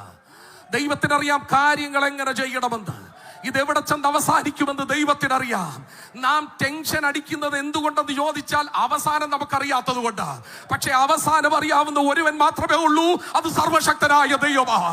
ഇന്ന് രാത്രി കൺവെൻഷൻ ഗ്രൗണ്ടിൽ ഞാൻ വിളിച്ചു പറയട്ടെ, ഈ ദിവസങ്ങളിൽ നമുക്ക് ലഭിക്കുന്ന ആലോചനകളിൽ അവസാനം അറിയാനുള്ള ഒരു വലിയ തയ്യാറെടുപ്പ് ദൈവത്തിനുണ്ടാകട്ടെ. വിഭ്രമരാഗത്തിലാണ് പുസ്തകം എഴുതി തുടങ്ങിയതെങ്കിലും ഈ പുസ്തകം അവസാനിക്കുന്നത് തന്ത്രി നാദത്തോടുകൂടെയാ. ആമേൻ, ആമേൻ, ആമേൻ. അതുകൊണ്ട് ഞാൻ ഇന്ന് രാത്രി പറയുന്നു, അതേ നിർണയപ്രകാരം വിളിക്കപ്പെട്ടവർക്ക് സകലതും സകലതും ഇന്ന് രാത്രി ഒന്ന് ഉരുവിട്ട് പറയാൻ കഴിയുമോ? സകലവും അല്ല, സകലതും നന്മയ്ക്കായി കൂടി വ്യാപരിക്കും. ദൈവം ഹബക്കൂക്കിനോട് പറഞ്ഞു, ഹബക്കൂക്കേ, നീ ഭാരപ്പെടേണ്ട കാര്യമില്ല, ഞാൻ നീതിയുടെ ചെങ്കോലുമായിട്ട് വരും, ഞാൻ വിഷയത്തെ കൈകാര്യം ചെയ്യും. എനിക്കറിയാം എങ്ങനെ കൈകാര്യം ചെയ്യണമെന്ന്, എത്ര നാൾ ഇത് നിൽക്കും, ഇതെവിടെ വരെ പോകുമെന്നുള്ളത് എനിക്കറിയാം. ഞാൻ നീതിയുടെ ചെങ്കോലുമായിട്ട് ഞാൻ കടന്നു വരും. നീ അതിന് നടുവിൽ ഭാരപ്പെടരുത്. നിനക്ക് ലഭിച്ചത് നീ എഴുതിക്കോണം. നീ അത് ഓടിച്ചു വായിപ്പാൻ തക്കവണ്ണം പലകയിൽ എഴുതണം. ആമേൻ. ദർശനത്തിന് ഒരു അവധി വെച്ചിട്ടുണ്ട്, അതതിന്റെ സമാപ്തിയിലേക്ക് ബന്ധപ്പെടുകയാണ്. അത് വരും, താമസിക്കത്തില്ല. പക്ഷെ ഇന്നു രാത്രി അതിന്റെ നടുവിൽ അവൻ ഇൻസ്പിറേഷൻ നൽകുന്ന ഒരു ദൂത് കൈമാറി. ഇതിന്റെ നടുവിൽ എന്റെ നീതിമാൻ വിശ്വാസത്താൽ ജീവിക്കും. ഓ റബനഗഷ്, ഇന്ന് രാത്രി ഞാൻ പറയട്ടെ, ഇതിന്റെ നടുവിൽ എന്റെ നീതിമാൻ വിശ്വാസത്താൽ ജീവിക്കും. വിഭ്രമരാഗത്തിലാണ് ഈ പ്രവചനം ആരംഭിച്ചതെങ്കിലും ഈ പ്രവചനം അവസാനിക്കുന്നത് തന്ത്രി നാഗത്തോടുകൂടെയാണ്. നിങ്ങൾക്കറിയാമോ, അവസാന അധ്യായങ്ങളിലേക്ക് വന്നപ്പോൾ നിലപാട് പ്രവാചകന്റെ മാറി. അദ്ദേഹം പറയുകയാണ്, ആമേൻ, പരമാധികാരിയായ ഒരു ദൈവത്തെ ഞാൻ മനസ്സിലാക്കി. അവിടുന്ന് സകലതും കാണുന്ന ദൈവമാണ്, സാമ്രാജ്യങ്ങളെ നിയന്ത്രിക്കുന്ന ദൈവമാണ്, സാമ്രാട്ടുകളെ ആമേൻ അപ്പോയിന്റ്മെന്റ് ചെയ്തിട്ടുള്ള ദൈവമാണ്. അവൻ ഉന്നതനാണ്, ഉന്നതന്മാർക്കും മുകളിൽ പരമോന്നതനായ ദൈവമാണ്. അതുകൊണ്ട് പ്രവാചകൻ വിളിച്ചു പറയുന്ന മഹനീയമായ ഒരു പ്രൊക്ലമേഷൻ ഉണ്ട്. അതിന്ന് രാത്രി ഞാൻ ഇവിടെയും ഈ വചനത്തോട് ചേർന്ന് വിളംബരം ചെയ്യുന്നു. ആമേൻ. അതുകൊണ്ട് അത്തി തളർത്തില്ലെങ്കിലും എനിക്ക് പ്രശ്നമില്ല, മുന്തിരിവള്ളിയിൽ അതിന്റെ അനുഭവം ഉണ്ടായില്ലെങ്കിലും എനിക്ക് പ്രശ്നമില്ല, ഒരു മരങ്ങൾ അതിന്റെ പ്രയത്നം നിഷ്ഫലമായാലും എനിക്ക് പ്രശ്നമില്ല, നിലങ്ങൾ ആഹാരം വിളയിക്കാതെ ഇരുന്നാലും എനിക്ക് പ്രശ്നമില്ല, ആട്ടിൻകൂട്ടം തൊഴുത്തിൽ നശിക്കട്ടെ, എനിക്കത് വിഷയമല്ല, ഗോശാലകൾ ശൂന്യമാകട്ടെ, എനിക്കത് വിഷയമില്ല. എങ്കിലും ഇന്ന് രാത്രി പ്രവാചകന്റെ മനോഭാവം മാറുന്നു. എങ്കിലും ഞാൻ എന്റെ ദൈവത്തിൽ ആനന്ദിക്കും, എന്റെ രക്ഷയുടെ ദൈവത്തിൽ ഞാൻ ഘോഷിച്ചാനന്ദിക്കും. പുതിയ തീരുമാനത്തിലേക്ക് പ്രവാചകൻ വരികയാണ്. ആമേൻ. പുതിയ ചിന്താഗതിയിലേക്ക് വരികയാണ്. അവൻ എന്റെ കാലുകളെ മാൻപേട കാലിന് തുല്യമാക്കി ഉന്നതങ്ങളിൽ എന്നെ നടക്കുമാറാക്കി. ഇന്നു രാത്രിയിൽ കാര്യത്തിന്റെ പരിസമാപ്തി ദൈവത്തിന്റെ കരങ്ങളിലാണെന്ന് വിശ്വസിക്കുന്നവർ കഷ്ടതയെ ഈസി ആയിട്ട് നേരിടാൻ പോകുകയാണ്. വായിച്ച വേദഭാഗത്തിലേക്ക് അതിവേഗം കടന്നു വരുന്നു. ലോകത്തിൽ നിങ്ങൾക്ക് കഷ്ടമുണ്ടെങ്കിലും ധൈര്യപ്പെടുവീൻ, ഞാൻ ലോകത്തെ ജയിച്ചിരിക്കുന്നു. യേശുക്രിസ്തു ഈ മഹനീയമായ പ്രസ്താവന പറയുമ്പോൾ കഴിഞ്ഞ ദിവസം സംസാരിച്ച ദൈവദാസൻ കഷ്ടതയുടെ ഡിറൈവേഷനും അതിനകത്ത് വെളിപ്പെട്ട് വരുന്ന ദൈവത്തിന്റെ ഗ്ലോറിയും നമ്മളോട് ഓർപ്പിച്ചു. പക്ഷെ യേശു കഷ്ടതയുടെ ഉത്ഭവത്തെക്കുറിച്ചൊന്നും ഈ വാക്യത്തിൽ പറഞ്ഞിട്ടില്ല. പക്ഷെ അതിനകത്തുള്ള പ്രതിവിധി കർത്താവ് സംസാരിക്കുകയാണ്. അതുകൊണ്ട് ഇന്ന് രാത്രിയിൽ ആമേൻ, ആമേൻ, കഷ്ടതയുടെ നടുവിൽ യേശു കർത്താവിന്റെ പ്രതിവിധി ഓരോ വ്യക്തിയെ സംബന്ധിച്ചും ആമേൻ വളരെ പ്രസക്തമാണ് എന്നുള്ളതിൽ യാതൊരു സംശയവുമില്ല. ലോകം എന്ന പദം വിശുദ്ധ വേദപുസ്തകത്തിൽ വ്യത്യസ്തമായ അർത്ഥത്തിലാണ് ഉപയോഗിച്ചിരിക്കുന്നത് എന്നുള്ളത് നമുക്ക് ഓരോരുത്തർക്കും അറിയാം. ലോകത്തിൽ നിങ്ങൾക്ക് കഷ്ടമുണ്ട് എന്ന് കർത്താവ് പറയുമ്പോൾ ഇവിടെ നമുക്ക് മനസ്സിലാക്കുവാൻ കഴിയുന്നത് പാപത്തിന്റെ ഫലമായ ലോകൈക വ്യവസ്ഥിതി ആമേൻ സംജാതമാക്കുന്ന കഷ്ടത എന്നാണ് നാം മനസ്സിലാക്കേണ്ടത്. അങ്ങനെയെങ്കിൽ ഈ ലോകൈക വ്യവസ്ഥിതിയിൽ എക്കാലത്തും കഷ്ടമുണ്ടെന്നുള്ള യാഥാർത്ഥ്യം ദൈവജനം മറന്നു പോകുവാൻ പാടില്ല. അങ്ങനെയെങ്കിൽ യേശുക്രിസ്തു ഈ ലോകത്തിലെ കഷ്ടതയെക്കുറിച്ചുള്ള ആമേൻ മഹനീയമായ വെളിപ്പെടുത്തിൽ 3 കഷ്ടതകൾ ഞാൻ നിങ്ങളോട് സംസാരിപ്പാനായിട്ട് ആഗ്രഹിക്കുന്നു. അങ്ങനെയെങ്കിൽ ആ ഒന്നാമത്തെ കഷ്ടത എന്ന് പറയുന്നത് ശാരീരിക തല കഷ്ടതയാണ്. പ്രതീക്ഷിക്കാത്ത സമയത്ത് എല്ലാ കണക്കുകൂട്ടലുകളെയും തെറ്റിച്ചുകൊണ്ട് ആമേൻ കടന്നു വരുന്ന രോഗങ്ങൾ, അതിനകത്തൂടെ ഉണ്ടാകുന്ന വേദനകൾ, അതേ ശാരീരിക കഷ്ടതകൾ. നമുക്ക് ഇവിടെയും ചില പ്രിയപ്പെട്ടവർക്ക് വേണ്ടി നമുക്ക് പ്രാർത്ഥിപ്പാനായിട്ട് ഇടയായി തീർന്നല്ലോ. യേശു ക്രിസ്തുവിന്റെ ഐഹിക ജീവിത കാലഘട്ടത്തിലും താൻ നടത്തിയ അത്ഭുത അടയാള പരമ്പരകളിൽ ഏറ്റവും കൂടുതൽ രോഗികളെ സൗഖ്യമാക്കുകയായിരുന്നു. 38 വർഷം, 18 വർഷം, 12 വർഷം എന്നൊക്കെയുള്ള കാലയളവുകളിൽ അതിസങ്കീർണമായ വിഷയങ്ങൾ കർത്താവിന്റെ അടുക്കിലേക്ക് കടന്നു വന്നു. അവർക്കൊക്കെ ദൈവികമായ വിടുതൽ കർത്താവിന് നൽകുവാനായിട്ടിടയായി തീർന്നു. യേശുവിന്റെ അടുക്കൽ വന്നവരെല്ലാം ഒരു സുവാർത്ത പ്രാപിച്ചാണ് കടന്നുപോയത്. ദൈവിക വിടുതൽ പ്രാപിച്ചവരാണ് കടന്നുപോയത്. അതിൽ ഒന്ന് 12 വർഷക്കാലം രക്തസ്രവത്താൽ ഭാരപ്പെട്ട ഒരു സ്ത്രീയാണ്. നമ്മൾ അവളെ കുറിച്ച് പഠിക്കുമ്പോൾ ആമേൻ തന്റെ മുതലെല്ലാം വിറ്റ വൈദ്യന്മാർക്ക് കൊടുത്തു. എന്നിട്ടും ഒട്ടും ഭേദമാകാതെ വന്നപ്പോഴാണ് അവൾ യേശുവിന്റെ അടുക്കിലേക്ക് കടന്നു വരുന്നത്. യേശുവിന്റെ അടുക്കിലേക്ക് വരുന്നതിന് ഒത്തിരി തടസ്സങ്ങൾ അവൾക്കുണ്ടായിരുന്നു. ഒന്ന്, ജൂതമത നിയമങ്ങൾ അവൾക്ക് തടസ്സമായിരുന്നു. രണ്ടാമതായിട്ട് പുരുഷപാളയത്തിൽ അവൾ കോടിക്കയറുവാനുള്ള തടസ്സങ്ങൾ ആമേൻ അവളുടെ ജീവിതത്തിൽ ഉണ്ടായിരുന്നു. മാത്രമല്ല 12 വർഷമായി ഇഞ്ചിഞ്ചായി മരിക്കുന്നത് കൊണ്ടുള്ള ശാരീരികമായ ബലഹീനത അവൾക്ക് ഉണ്ടായിരുന്നു. ഇതെല്ലാം പേറി ഈ വിഷയം കർത്താവിന്റെ അടുക്കൽ നേരിട്ട് ചെന്നൊന്ന് അവതരിപ്പിക്കാൻ അവൾക്ക് കഴിഞ്ഞില്ലെങ്കിലും വിശ്വാസത്തിന്റെ ഒരു സ്പർശനത്തിലൂടെ അവളും സൗഖ്യം പ്രാപിപ്പാനായിട്ടിടയായി തീർന്നു. ഇന്ന് രാത്രിയിൽ കഷ്ടതയുടെ നടുവിൽ ഇറങ്ങി വന്ന് അത്ഭുതം ചെയ്യുന്ന ഒരു കർത്താവിനെയാണ് നാം ഇവിടെ ഉയർത്തിക്കൊണ്ടിരിക്കുന്നത്. വിശ്വസിക്കുക, ആ കരം ഇന്നും ചലനാത്മകമായി നമ്മുടെ ഇടയിലൂടെ സഞ്ചരിക്കുന്നുണ്ട്. ആമേൻ, ആമേൻ. ഇവിടുത്തെ ശീതീകരിച്ച ആശുപത്രികൾ ആമേൻ ഓരോ കുടുംബത്തിൽ നിന്നും ലക്ഷക്കണക്കിന് രൂപ ആമേൻ ട്രീറ്റ്മെന്റിന്റെ ഭാഗമായി വാങ്ങിക്കൊണ്ടിരിക്കുമ്പോൾ കൃപയാൽ ലഭിച്ച സൗഖ്യം അനുഭവിച്ച ഒരു തലമുറയാണ്. ഷാരോൺ ഫെലോഷിപ്പിന്റെ ചരിത്രത്തിൽ ഇതുപോലെ നടന്ന കൺവെൻഷനുകളിൽ അസാധാരണമായ ദൈവപ്രവൃത്തി നടന്നിട്ടുണ്ട്. അസാധാരണമായ സൗഖ്യം നടന്നിട്ടുണ്ട്. അത് കുറഞ്ഞു പോയിട്ടില്ല. അത് ഈ കൺവെൻഷനിലും വ്യാപിക്കുന്നുണ്ട്. വിശ്വസിക്കുന്നവർ കരങ്ങൾ ഉയർത്തി കർത്താവിനെ സ്തുതിക്കാമല്ലോ. ഈ ലോകത്തിൽ നിങ്ങൾക്ക് കഷ്ടമുണ്ടെന്നുള്ള മഹനീയ പ്രസ്താവനയിൽ അന്തർലീനമായിരിക്കുന്നത് ഒന്ന് ശാരീരിക വ്യതകളാണ്. പ്രിയമുള്ളവരെ, വിശ്വസിക്കൂ, അവിടെ നിന്നും അത്ഭുതം ചെയ്യുവാൻ നമ്മുടെ കർത്താവ് ശക്തനാണ്. രണ്ടാമതായിട്ട് കർത്താവ് പറയുന്ന ലോകത്തിലെ കഷ്ടത്തിനകത്ത് നമുക്ക് കൊണ്ടുവരുവാൻ കഴിയുന്നത് മാനസികതല കഷ്ടതയാണ്. ജീവിതത്തിൽ കടന്നു വരുന്ന മാനസികമായ ചില വ്യഥകളാണ് അത് എന്ന് നമുക്ക് കാണുവാൻ കഴിയുന്നു. മനസ്സിന് സന്തോഷം നൽകാൻ കഴിയാത്ത ഒരു ലോകൈക വ്യവസ്ഥിതി, ഉറങ്ങാൻ കഴിയാത്ത രാത്രികൾ. നമുക്കറിയാം, ഈ നാളുകളിലൊക്കെ നാം പാടി ബലപ്പെടുന്ന അല്ലെങ്കിൽ ആശ്വാസം കണ്ടെത്തുന്ന ഒരു പുതിയ പാട്ടുണ്ടല്ലോ, കരഞ്ഞുകൊണ്ടുറങ്ങിയ എത്രയോ രാവുകൾ ജീവിതയാത്രയിൽ കഴിഞ്ഞുപോയി. എന്നാൽ ചിലരെ സംബന്ധിച്ച് അതിനകത്ത് ഒരു സ്റ്റാൻസായൂടെ ചേർക്കുന്നത് നൽകുന്നതാണ് കരഞ്ഞുകൊണ്ടുറങ്ങാത്ത എത്രയോ രാത്രികൾ. ആമേൻ. അനുഭവത്തിലൂടെ കടന്നു പോകുന്നവർക്ക് മാത്രമേ അത് മനസ്സിലാകത്തുള്ളൂ. മാനസിക തല കഷ്ടത, ആമേൻ, അതിന്റെ പിന്നിലും ദൈവത്തിന് ചില പദ്ധതികളുണ്ട്. ദൈവത്തിന് അതിനെയും നന്മയാക്കി കൂടി വ്യാപരിപ്പിക്കാനായിട്ട് കഴിയും. ഇന്ന് രാത്രിയിൽ ഒരു ചരിത്ര സംഭവം ഞാൻ നിങ്ങളുടെ മുമ്പിൽ പെട്ടെന്ന് ഓർപ്പിക്കട്ടെ. 1980 ഇന്നേക്ക് 45 വർഷങ്ങൾക്ക് മുമ്പ് സുവിശേഷകൻ ചാൾസ് ജോൺ എന്ന് പറയുന്ന ദൈവഭൃത്യൻ റാന്നി കേന്ദ്രമാക്കി കർത്താവിന്റെ വേലയിലായിരിക്കുന്ന ഒരു കാലഘട്ടത്തിൽ ഒരു സുവിശേഷ പ്രവർത്തനം കഴിഞ്ഞ് തന്റെ ഫെയ്ത്ത് ഹോമിലെത്തിയപ്പോൾ അദ്ദേഹത്തിന് അറിയുവാൻ കഴിഞ്ഞു തന്റെ 1.5 വയസ്സുള്ള കുഞ്ഞ് രോഗിയായിരിക്കുന്നു. 45 വർഷങ്ങൾക്ക് മുമ്പ് മധ്യ തിരുവിതാംകൂറിലെ ചികിത്സാ സംവിധാനങ്ങളുടെ പ്രായോഗികത എത്രമാത്രം ഉണ്ടെന്ന് ഞാൻ പറയാതെ തന്നെ നിങ്ങൾക്കറിയാം. റാന്നിയിലെ ഒരു സ്വകാര്യ ആശുപത്രിയിൽ ആ കുഞ്ഞിനെ എത്തിച്ചുവെങ്കിലും തൽസമയത്ത് അവിടെ വേണ്ട വിധത്തിൽ ട്രീറ്റ്മെന്റ് കൊടുക്കുവാനുള്ള സൗകര്യങ്ങളില്ലാഞ്ഞതുകൊണ്ട് പിന്നീട് ഈ തിരുവല്ലായിൽ ഇവിടെ നിന്ന് കേവലം ഒരു 1.5 കിലോമീറ്റർ മാത്രം ദൂരമുള്ള TMM അല്ലെങ്കിൽ സായിപ്പിന്റെ ഹോസ്പിറ്റൽ എന്നൊക്കെ നമ്മൾ പറയുന്ന ഇവിടെ സമീപത്തെ ആശുപത്രിയിലേക്ക് കൊണ്ടുവന്നു. ആമേൻ. അവിടുത്തെ തീവ്ര പരിചരണ വിഭാഗത്തിൽ ആ കുഞ്ഞിനെ പ്രവേശിപ്പിച്ചു. ഡോക്ടേഴ്സ് മാറി മാറി പരിശോധിച്ചിട്ട് ചാൾസ് ജോണിനോട് പറഞ്ഞു, ഇല്ല, ആമേൻ, ഈ കുഞ്ഞിനെ ജീവിതത്തിലേക്ക് മടക്കി കൊണ്ടുവരിക സാധ്യമല്ല. ആ ദൈവദാസൻ ആമേൻ തളർന്നുപോയി, മാനസികമായി തളർന്നുപോയി. ആമേൻ. ഏറ്റവും അധികം ഭാരത്തിലേക്ക് അദ്ദേഹം മാറുവാനായിട്ടിടയായി തീർന്നു. അവസാനം അദ്ദേഹത്തിന് മനസ്സിലായി തന്റെ കുഞ്ഞ് ഈ ലോകത്തിൽ നിന്ന് മാറ്റപ്പെടും. TMM ഹോസ്പിറ്റലിന്റെ ഇന്റൻസീവ് യൂണിറ്റിന്റെ ആ വരാന്തയിൽ ആ ദൈവദാസൻ ഇരിക്കുമ്പോൾ രാത്രിയുടെ നയാമം ദൈവാത്മാവ് അദ്ദേഹത്തോട് സംസാരിച്ചു. അദ്ദേഹത്തിന് നൽകിയ ചില വരികൾ അദ്ദേഹം തന്റെ ബൈബിളിനകത്തെ ഒരു പേപ്പർ എടുത്ത് കുറിച്ചിടുവാനായിട്ടിടയായി തീർന്നു.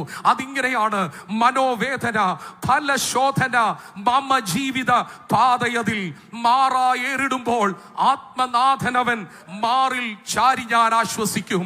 ആമേൻ. യാമങ്ങൾ മുൻപോട്ട് കടന്നുപോയി, മണിക്കൂറുകൾ മുൻപോട്ട് കടന്നുപോയി, ഒരു വാർത്തയും കേൾക്കുന്നില്ല.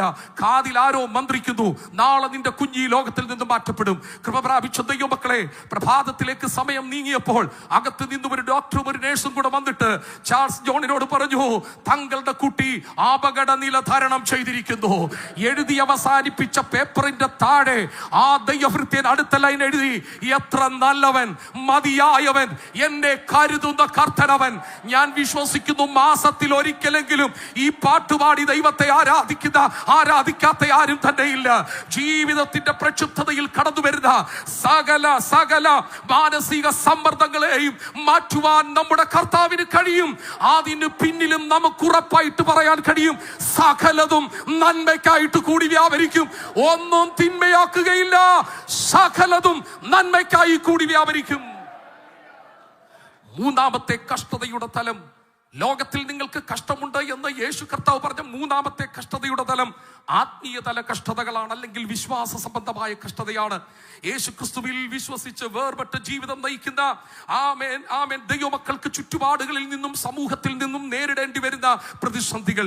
ഇന്ന് ഉച്ച കഴിഞ്ഞ് ഇവിടെ നടന്ന മീറ്റിങ്ങുകളിലും ഒറീസയിൽ ഒക്കെ കർത്തൃവേല ചെയ്യുന്ന നമ്മുടെ ദൈവദാസന്മാർ അവരുടെ പ്രവർത്തനങ്ങളിൽ അവർ നേരിടുന്ന പ്രക്ഷുബ്ധമായ അനുഭവങ്ങൾ നമ്മോട് പങ്കുവെക്കുവാനായിട്ടിടയായി തീർന്നല്ലോ. പരിഹാസങ്ങൾ, ഒറ്റപ്പെടുത്തലുകൾ, ഇവ കടന്നു വരികയാണ്. ഇതിന്റെ മധ്യത്തിൽ ഞാൻ ദൈവജനത്തോട് പറയട്ടെ, ഒരു ദൈവ പൈതൽ കളിക്കളത്തിലല്ല, ഒരു ദൈവ പൈതൽ പോരാട്ടക്കളത്തിലാണ്, ഒരു സ്പിരിച്വൽ വാർഫെയറിലാണ്. പൈശാചിക മണ്ഡലങ്ങളുടെ മേൽ കൃപ പ്രാപിച്ച ഒരു അഭിഷക്തൻ സ്റ്റെപ്പ് എടുത്തു വെക്കുമ്പോൾ അതിനൊട്ടും ഇഷ്ടം തോന്നുകയില്ല. അപ്പന്റെ ആടുകളുടെ കണക്ക് കൃത്യമായി കൊടുക്കേണ്ടത് കൊണ്ട് അതിനെ തകർക്കാൻ കടന്നു വരുന്ന ഹിംസ്രജീവിയുടെ വായിൽ നിന്നും അതിനെ രക്ഷിച്ചെടുക്കുമ്പോൾ പുറപ്പെടുന്ന വ്യക്തിക്കും മുറിവുകളേക്കുവാൻ സാധ്യതയുണ്ട്. ഇന്ന് രാത്രി ഞാനൊരു കാര്യം പറയട്ടെ, ആത്മാക്കൾ വിടുവിക്കപ്പെടുവാൻ നാം പ്രാർത്ഥിക്കുന്നു. സഭയിലേക്ക് ആത്മാക്കൾ കടന്നു വരാൻ നാം പ്രാർത്ഥിക്കുന്നു. ഒരു കാര്യം മനസ്സിലാക്കുക, പിശാചിന് ഒട്ടും ഇഷ്ടമുള്ള വിഷയമല്ല അവന്റെ ടെറിട്ടറിയിൽ നിന്ന് ചിലതിനെ വിടുവിച്ചു കൊണ്ടിരിക എന്ന് പറയുന്നത് അവന് ഇഷ്ടമുള്ള കാര്യമല്ല. അവനും അവന്റെ അമിത ബലത്തോടെ പുറപ്പെടും. ഭാരപ്പെടേണ്ട കാര്യമില്ല, പിന്തിരിയേണ്ട കാര്യമില്ല. ഇന്നു രാത്രി വിളിച്ചു പറയുന്നു, അതും സകലതും നന്മയ്ക്കായി കൂടി വ്യാപരിക്കും. ഈ സന്ദേശത്തിന്റെ സമാപനത്തിലേക്ക് അതിവേഗം നീങ്ങുകയാണ്. കഷ്ടതയോടുള്ള പ്രതികരണം എന്താണ്? കഷ്ടതയുടെ നടുവിൽ തിരുവചനം നമ്മളോട് പറയുന്ന പ്രതിവിധി എന്താണ്? കഷ്ടതയുടെ നടുവിൽ ദൈവം നീക്കുപോക്ക് തരുന്ന കർത്താവാണ്. ദൈവമക്കൾ ഒരു കാര്യം ഓർക്കണം, സങ്കീർണതയുടെ നടുവിലൂടെയാണ് കടന്നു പോകുന്നെങ്കിലും ദൈവം മൗനമാക്കി ഇരിക്കുന്നില്ല. അതിന്റെ നടുവിലും ദൈവം നീക്കുപോക്ക് നൽകുന്നതാണ്. അർദ്ധരാത്രി എല്ലാ വീടുകളിലെയും വിളക്കുകൾ അണഞ്ഞു. ഉറങ്ങാൻ കഴിയാതെ തിരിഞ്ഞും മറിഞ്ഞും കിടക്കുമ്പോൾ അറിയാത്ത ഒരു സ്പർശനത്തിലൂടെ കൺപോളകളെ തഴുകി ഉറക്കി പിറ്റേ ദിവസം നേരം വെളുത്ത് കുറെ കഴിഞ്ഞിട്ട് ഉണർത്തത്തക്കവണ്ണം ശരീരത്തെ തളർച്ചയിലേക്ക് കൊണ്ടുപോകാതെ ആയുസിനെ നീട്ടിത്തന്ന ഒരു ദൈവത്തെയാണ് നാം സേവിക്കുന്നത്. ഒരു കാര്യം മനസ്സിലാക്കേണ്ടത് ആവശ്യമാണ്. കഷ്ടതയോടുള്ള പ്രതികരണത്തിൽ കഷ്ടതയുടെ നടുവിൽ ദൈവത്തിന് നീക്കുപോക്കുകളുണ്ട്. രണ്ടാമതായിട്ട് എബ്രായ ലേഖനം 12:10 നാം വായിക്കുന്നു, കഷ്ടത തന്റെ ഗുണത്തിനു വേണ്ടിയാണ്, അവന്റെ വിശുദ്ധി പ്രാപിക്കേണ്ടതിന് വേണ്ടിയാണ് ദൈവം കഷ്ടത അനുഭവിക്കുന്നത് നൽകുന്നത്. നമുക്കറിയാം, മോശെ എന്ന് പറയുന്ന ബൈബിളിലെ അതിശക്തനായ കഥാപാത്രം, അദ്ദേഹത്തെ നേരിട്ടൊരു ഇസ്രായേലിന്റെ നേതാവാക്കിയത് പരമാർത്ഥമെങ്കിൽ എത്ര എണ്ണത്തെ അടിച്ചു കൊന്നേനെ. പക്ഷേ ദൈവത്തിന് അറിയാം ഇവന്റെ സ്വഭാവത്തെ ദൈവത്തിന് രൂപപ്പെടുത്തണം. 40 വർഷങ്ങൾ ഇന്ന് പകൽ നമ്മൾ കേട്ടതുപോലെ ദൈവത്തിന്റെ പ്രത്യേക പാഠശാലയിലൂടെ മോശയെ വിട്ടിട്ട് ദൈവം മോശയെ ഒരുക്കി. പിന്നത്തേതിൽ എന്റെ ദാസനാകുന്ന മോശയെ പോലെ സൗമ്യനായ നീതിമാനായ ഒരുവൻ ഈ ഭൂതലത്തിൽ ഇല്ല എന്ന് പറയത്തക്കവണ്ണം ദൈവം അവനെ പണിതെടുത്തതും ഒരു കഷ്ടതയുടെ നടുവിലൂടെയാണ്. ഈ സന്ദേശത്തിന്റെ സമാപനത്തിലേക്ക് അതിവേഗം നീങ്ങുമ്പോൾ ക്രിസ്തു ഈ കഷ്ടതയെ എങ്ങനെയാണ് ജയിച്ചത്? ആമേൻ. ലോകത്തിൽ നിങ്ങൾക്ക് കഷ്ടമുണ്ട്, എങ്കിലും ധൈര്യപ്പെടുവീൻ, ഞാൻ ലോകത്തെ ജയിച്ചിരിക്കുന്നു. ഞാൻ ലോകൈക വ്യവസ്ഥിതി പ്രദാനം ചെയ്ത കഷ്ടതയെ ജയിച്ചവനാണ്, ഞാൻ പരാജയപ്പെട്ടവനല്ല. അതുകൊണ്ട് ഇന്നു രാത്രി ഞാൻ ദൈവജനത്തോട് പറയട്ടെ, ആ കർത്താവിനെ അനുഗമിക്കുന്ന അനുധാവനം ചെയ്യുന്ന ദൈവ പൈതലിനും പ്രതീക്ഷയ്ക്ക് വകയുണ്ട്, പ്രതീക്ഷയ്ക്ക് വകയുണ്ട്. ആമേൻ. ഇന്ന് രാത്രി വിശ്വസിക്കുക, ലോകത്തെ ജയിച്ച കർത്താവ് നമ്മോട് കൂടെയുണ്ട്. എങ്ങനെയാണ് കർത്താവ് കഷ്ടതയെ ജയിച്ചത്? തിരുവചനത്തിൽ നമുക്ക് കാണാൻ കഴിയും. ഒന്ന്, വചനത്താൽ അവിടുന്ന് കഷ്ടതയെ ജനിച്ചു. അനുദിനം ദൈവത്തിന്റെ വചനം പാരായണം ചെയ്യുന്നതിലൂടെയും ഉരുവിടുന്നതിലൂടെയും പ്രതിസന്ധികൾക്ക് അധിക സമയം ഒരു വ്യക്തിയുടെ മേൽ പിടിച്ചു നിൽക്കാൻ കഴിയത്തില്ല. തിരുവചനം പറയുന്നു, ഞാൻ എന്റെ വചനം അയച്ച് അവരെ സൗഖ്യമാക്കും. മാത്രമല്ല, വീണ്ടും നമുക്ക് കാണാൻ കഴിയുന്നത് നിരന്തര പ്രാർത്ഥനയിലൂടെ കർത്താവ് കഷ്ടതയെ ജയിക്കുവാനായിട്ടിടയായി തീർന്നു. അവിടുന്ന് രാത്രി മുഴുവനും യഹൂദ സമൂഹം തന്നെ കൊല്ലേണ്ടതിനും ആമേൻ ഇല്ലാതാക്കേണ്ടതിനും പദ്ധതി തയ്യാറാക്കിയപ്പോൾ കർത്താവ് ചെയ്തത് എന്താണെന്ന് അറിയാമോ? രാത്രി മുഴുവനും പ്രാർത്ഥനയിൽ ചിലവഴിച്ചു. ലൂക്കോസ് സുവിശേഷത്തിൽ നാം വായിക്കുന്നത്, അങ്ങനെ രാത്രി മുഴുവനും പ്രാർത്ഥനയിൽ ചിലവഴിച്ച കർത്താവ് മലയിൽ നിന്ന് താഴോട്ട് ഇറങ്ങി വന്നപ്പോൾ അവങ്കൽ നിന്ന് ശക്തി പുറപ്പെടാനായിട്ട് തുടങ്ങി. ആമേൻ. മൂന്നാമത് കർത്താവ് കഷ്ടതയെ ജയിച്ചത് ദൈവത്തിന്റെ ആത്മാവിന്റെ ശക്തിയാലാണ്. ഇന്ന് രാത്രിയിൽ ഈ സന്ദേശത്തിന്റെ ഉപസംഹാരത്തിലേക്ക് അതിവേഗം ഞാൻ വരുവാനായിട്ട് ആഗ്രഹിക്കുന്നു. ആ വാക്യം കൂടെ ഞാനൊന്ന് വായിച്ചിട്ട് പെട്ടെന്നിരിപ്പാനായിട്ട് ആഗ്രഹിക്കുന്നു. കഷ്ടതയുടെ നടുവിൽ ആമേൻ, ആമേൻ, ദൈവത്തിന്റെ വചനം നമ്മോട് എന്ത് പറയുന്നു? 1 പത്രോസിന്റെ ലേഖനം 2-ാം അധ്യായം അതിന്റെ 21-ാമത്തെ വാക്യം. 1 പത്രോസ് 2:21. അതിനായിട്ടല്ലോ നിങ്ങളെ വിളിച്ചിരിക്കുന്നത്. ക്രിസ്തു നിങ്ങൾക്ക് വേണ്ടി കഷ്ടം അനുഭവിച്ചു. ക്രിസ്തു നിങ്ങൾക്ക് വേണ്ടി കഷ്ടം അനുഭവിച്ചു. നിങ്ങൾ അവന്റെ കാൽച്ചുവട് പിന്തുടരുവാൻ, നിങ്ങൾ അവന്റെ കാൽച്ചുവട് പിന്തുടരുവാൻ ഒരു മാതൃക വെച്ചേച്ചു. അവന്റെ കാൽച്ചുവട് പിന്തുടരുവാൻ ആഗ്രഹിക്കുന്നവരോട് ദൈവത്തിന്റെ വചനം പറയുന്നു, ഒരു മാതൃക വെച്ചിരിക്കുന്നു. അവിടുന്ന് കഷ്ടതയിലൂടെ കടന്നുപോയി ആമേൻ തന്റെ കാൽച്ചുവടുകളെ പിൻപറ്റേണ്ടതിന് ഒരു മാതൃക അവിടുന്ന് വെച്ചിരിക്കുകയാണ്. നമുക്കറിയാം, 5 അപ്പം കൊണ്ട് 5000 പേരെ പോഷിപ്പിച്ച കർത്താവിനെ എല്ലാവർക്കും ഇഷ്ടമാ. സൗഖ്യദായകനാകുന്ന കർത്താവിനെ എല്ലാവർക്കും ഇഷ്ടമാ. കുഷ്ഠരോഗിയെ സൗഖ്യമാക്കിയ കർത്താവിനെ എല്ലാവർക്കും ഇഷ്ടമാ. മൃതാവസ്ഥയിൽ നിന്നും ആമേൻ ജീവിതങ്ങളെ ജീവനിലേക്ക് കൊണ്ടുവന്നവരെ ആമേൻ കർത്താവിനെ എല്ലാവർക്കും ഇഷ്ടമാ. കടലിനെയും കാറ്റിനെയും അടങ്ങുക, ശാന്തമാകുക എന്ന് പ്രഖ്യാപിച്ച കർത്താവിനെ എല്ലാവർക്കും ഇഷ്ടമാ. എന്നാൽ ഞാൻ ഒരു കാര്യം പറയട്ടെ, അതിനൊക്കെ അപ്പുറത്ത് ചില തലങ്ങളുണ്ട്. ആ കർത്താവുമായിട്ടൊരു താതാത്മ്യതയിലേക്ക് പോകാൻ ആഗ്രഹിക്കുന്നുണ്ടോ? അത് എന്തെന്ന് ചോദിച്ചു കഴിഞ്ഞാൽ ഗത്സമനയും ഗബദയും ഗാൽഗുത്തയുമാണ്. ഗത്സമന എന്ന് പറയുന്നത് അവിടുന്ന് തകർക്കപ്പെട്ട സ്ഥലമാണ്. ആരും പ്രാർത്ഥിക്കാനില്ല. ആമേൻ. പിതാവ് മുഖം മറച്ചു കളയുന്നു. ആമേൻ. ഗത്സമന എന്ന് പറയുന്നത് തന്റെ ജീവിതത്തിലെ തകർക്കപ്പെട്ട സ്ഥലമാണ്. ആമേൻ, ആമേൻ. അതിനുശേഷം 2-ാമത്തെ സ്ഥലം എന്ന് പറയുന്നത് ഗബദയാണ്. അവിടെ എന്താണ് സംഭവിച്ചത്? അവിടെ വെച്ച് യേശു വികൃതമാക്കപ്പെട്ടു. പ്രവാചകൻ അത് കണ്ടുകൊണ്ട് 640 വർഷങ്ങൾക്ക് മുമ്പ് ആ രംഗത്തെ ആത്മമണ്ഡലത്തിൽ ഇങ്ങനെ പ്രതിവചിച്ചു, കണ്ടാൽ ആളല്ല എന്ന് തോന്നുമാറ് അവിടുന്ന് വികൃതമായി തീർന്നു. ആമേൻ, ആമേൻ. ഗബദ ആ ചിത്രം നമ്മളുടെ മുമ്പിൽ വെളിപ്പെടുത്തുന്നു. 3-ാമതൊരു സ്ഥലമുണ്ട്, അത് ഗാൽഗുത്തയാണ്. അവിടെ എന്താണ് നമുക്ക് കാണാൻ കഴിയുന്നത്?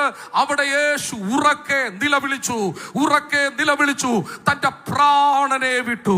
ഇന്ന് രാത്രിയിൽ ദൈവസന്നിധിയിലായിരിക്കുന്ന പ്രിയപ്പെട്ടവരെ, ആമേൻ, യേശുവിന്റെ കാൽച്ചുവടുകളെ പിൻപറ്റുവാൻ അവിടുന്ന് ഒരു മാർഗം നമ്മുടെ മുമ്പിൽ ഒരുക്കിയത് എങ്ങനെയാണെന്നറിയാമോ? ഈ ഭൂമിയിൽ കടന്നു വരുന്ന ചെറുതും വലുതുമാകുന്ന കഷ്ടതകളെ സഹിഷ്ണുതയോടെ നാം നേരിടുമ്പോൾ അതിന്റെ മേൽ നാം വിജയം പ്രാപിക്കുകയാണ്. അതുകൊണ്ട് നമ്മുടെ കർത്താവ് പറയുന്നു, ലോകത്തിൽ നിങ്ങൾക്ക് കഷ്ടമുണ്ട്, എങ്കിലും ധൈര്യപ്പെടുവീൻ, ഞാൻ ലോകത്തെ ജയിച്ചിരിക്കുന്നു. ഈ സന്ദേശത്തിന്റെ കൺക്ലൂഷനിലേക്ക് കടന്നു വരുമ്പോൾ ഇന്നു രാത്രിയിൽ കേവലം ഇതൊരു സന്ദേശമായി മാത്രം ഇവിടെ ഒതുങ്ങുവാൻ ആഗ്രഹിക്കുന്നില്ല.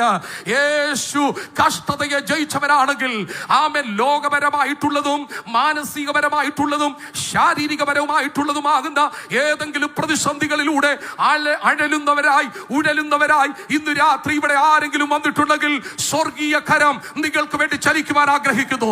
ആമേൻ. വിശ്വസിക്കുന്നവർക്ക് വേണ്ടി വ്യാപരിക്കുന്ന ദൈവശക്തിയുടെ അളവറ്റ വലിപ്പം ഇന്ന് രാത്രി, ആ അളവറ്റ വലിപ്പത്തെ ലോകത്തിലെ ഒരു മെഷർമെന്റ് കൊണ്ട് അളക്കാൻ കഴിയത്തില്ല, ഒരു ശക്തി കൊണ്ട് അളക്കാൻ കഴിയത്തില്ല. പക്ഷെ അത് വ്യാപരിക്കുന്നത് ആരുടെ മേലാണെന്നറിയാമോ? വിശ്വസിക്കുന്നവർക്ക് വേണ്ടി. ഇന്നു രാത്രി യേശുവിന്റെ നാമത്തിൽ നാളുകളായി മാസങ്ങളായി ശാരീരിക തലത്തെ ഗ്രസിച്ചുകൊണ്ടിരിക്കുന്ന രോഗമണ്ഡലങ്ങൾ അഴിയട്ടെ. ഇന്നു രാത്രിയിൽ പ്രാപിച്ച ദൈവകൃപയിൽ, ദൈവിക വിശുദ്ധിയിൽ, അഭിഷേകത്തിന്റെ മണ്ഡലത്തിൽ ശരീരത്തിൽ വ്യാപരിച്ചു നിൽക്കുന്ന രോഗമണ്ഡലങ്ങൾ ചിലതിനോട് നീങ്ങിപ്പോകാൻ കൽപ്പിക്കുന്നു, ചിലത് അടുത്തു വരരുതെന്ന് കൽപ്പിക്കുന്നു. അല്പസമയം ദൈവത്തെ ആരാധിക്കട്ടെ. ഇത് രാത്രി ഇവിടെ വെളിപ്പെട്ടു വരുന്ന ദൈവ സാന്നിധ്യം, ഇത് രാത്രി ജീവൻ നൽകുന്ന ദൈവ സാന്നിധ്യം ആരോടും പറയാതെ ഉള്ളിന്റെ ഉള്ളിൽ ഞരങ്ങുന്ന ചില വിഷയങ്ങൾ, കരയുന്ന ചില വിഷയങ്ങൾ, വേദനിക്കുന്ന ചില വിഷയങ്ങൾ, ഇതാരോടൊന്ന് തുറന്നു പറയും? ഇതാരുടെ മുമ്പിൽ ഒന്ന് അവതരിപ്പിക്കും? ഇല്ല.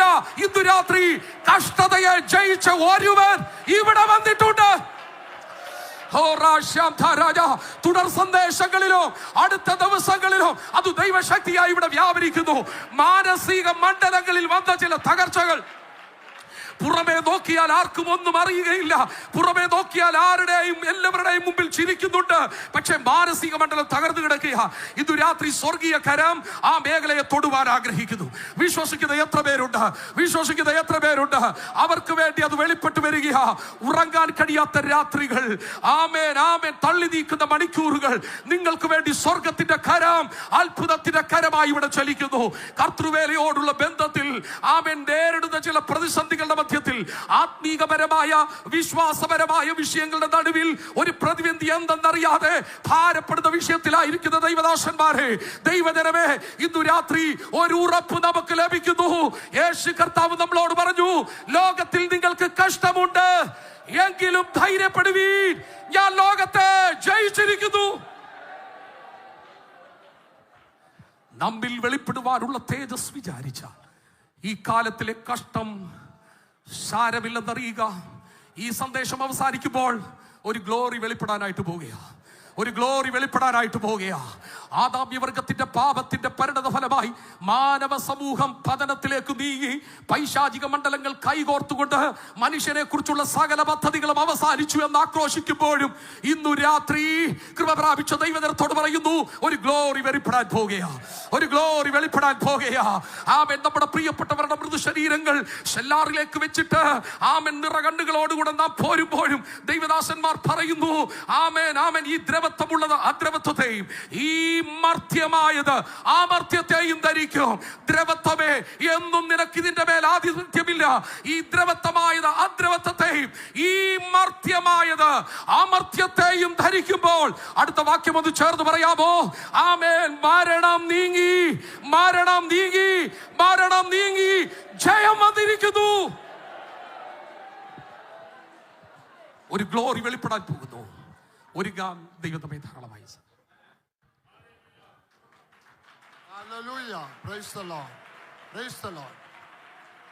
അവൻ നമ്മോട് സംസാരിച്ചു കൊണ്ടിരിക്കുമ്പോൾ നമ്മുടെ ഹൃദയം കത്തിക്കൊണ്ടിരുന്നു എന്ന് എമ്മോസിലേക്ക് പോയ ശിഷ്യന്മാർ പറഞ്ഞതുപോലെ ദൈവത്തിന്റെ ആത്മാവ് ഇന്ന് രാത്രിയിലും ആദ്യത്തെ മെസ്സേജിൽ തന്നെ നമ്മോട് സംസാരിച്ചു കൊണ്ടിരുന്നു. നമ്മുടെ ഹൃദയത്തിൽ ആത്മാവിന്റെ തീച്ചാല ജ്വലിച്ചുകൊണ്ടിരിക്കുന്നതിനെ ഓർത്ത് സ്തോത്രം.